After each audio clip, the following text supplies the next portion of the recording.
Fights fans, your chance to pro pugilism. I'm here today with IBF welterweight champion Jaron Boots Ennis, who will be fighting next week, defending his championship in his hometown of Philadelphia. How you doing, Boots? What's going on? How you doing? Man, I think this is our 8th or 9th interview since 2016. I think I did one before that when I was an amateur too. Okay. Yeah, so Okay. Maybe like 2014. 2014, you're right. Talk to me about your fight, man, coming up next week. My fight next week, I'm fighting at the Wells Fargo Center on July 13th. Next Saturday, I'm ready to put on a show. It's the first fight at the Wells Fargo Center, professional boxing fight, so it's a blessing. Okay. A lot of people expect big things, man, because, and I'll say this unapologetically. The last time we saw talent this exciting was Sugar Ray Leonard. I mean, you have punching power, boxing ability on both sides, great defense. What do you say to all the fans who have those high expectations of you? Just continue to keep watching. Keep watching each and every time. Every time I fight, my goal is to continue to keep getting better.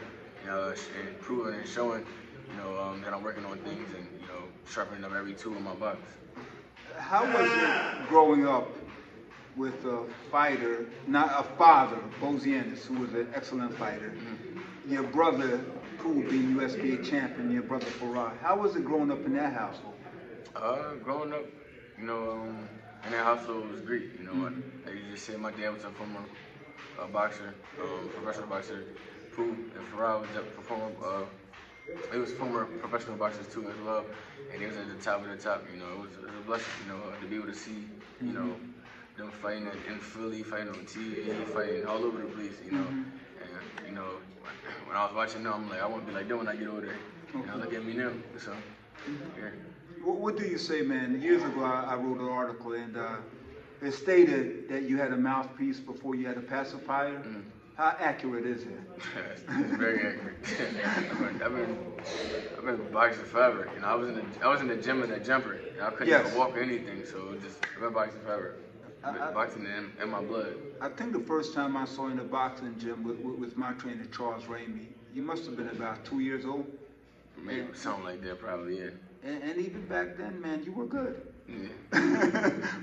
when people ask us, they think we're just hopping on a bandwagon, but there's not a point in your career from the amateurs to now that you weren't good.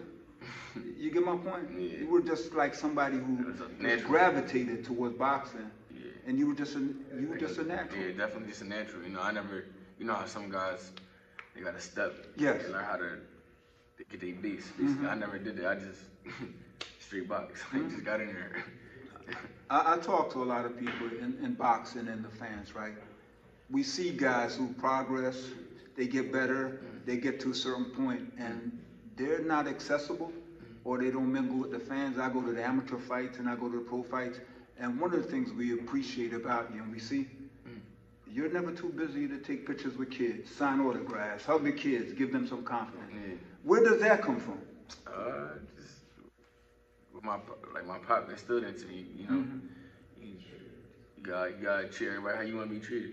Basically, that's what I do. And I love the kids, I love the fans, I love, taking pictures of everybody. I love being around the sport of boxing. So that's what I do. And if I can help a kid or an adult, teach them some things, or just give them some words of encouragement before they fight, I do it. So that's what I love to do. And the fans gravitate towards you because of your humility, man. And that's appreciated, because I've seen guys win world title, and you call them up, or you call their trainer up, and you have to go through 5 lines of defense to get to them. You get my point?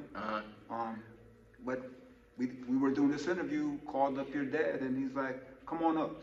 So we're very appreciative. No, I appreciate you. Yeah, that you guys haven't changed, man. But looking at this fight, and I went back to 2016. You weighed 144 pounds on your debut, I think April 30th, 2016 in Utah. How are you able to make the welterweight limit, man, at 147, 8 years later? That's unbelievable. I don't know, just hard work, dedication, discipline. Just staying in the gym. Okay. And things like that, and not trying to get too big. At a fight and things like that. So yeah, those things. I know you don't look ahead, but what are some of the things you worked on for this fight? Knowing Like you, David, watching your opponent's style. I mean, he kind of similar to my last opponent. Right, Villa. Roman Villa. He just not as big. Yeah. And I don't think he puts as much pressure as Roman Villa do. But he put pressure. He come forward. And he throw a little awkward, little wild punches. But nothing I haven't seen before. We're gonna expose all that. Have fun, put on a show. Make that big statement, get him up out of here. Okay. A lot of people knew I was going to interview you today. They're very curious, right? We see Boots and we see you in the gym right after a fight. What other things do you do outside of boxing, man? People want to know. They see you in the gym working with fighters, with your dad.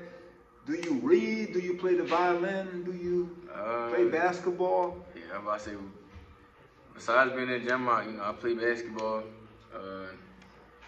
bowling, like that. You're pretty good bowler? Just bowling, arcades. Okay. Yeah, just chilling, riding the bikes here and there. Not too much though. I don't want to hurt myself. So well, please don't. Get rid of the bike. Yeah. Yeah, but that's about it. Yes, I don't really do too much. I like to have fun. Okay. Outside of boxing, so basically like bowling, basketball, have like arcades or just spending time with the family, like playing cards, anything, stuff like that. And I heard you were a pretty good basketball player. That was alright. Nah, I heard you were. Once again, the humility. One thing I have to say. Do you know who's one of your biggest fans? I mean, I got a huge like celebrity-wise. Yes.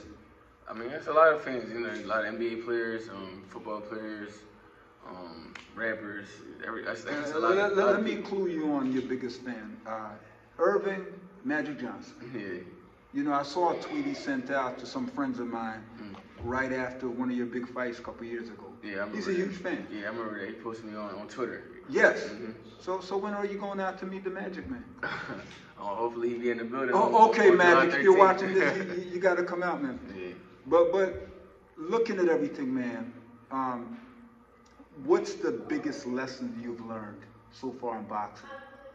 As a professional or yes, amateur? Yes, as a professional, amateur. The biggest lesson that you can impart to young people who have a dream? Well, just stay focused. Stay focused. Stay focused, stay locked in.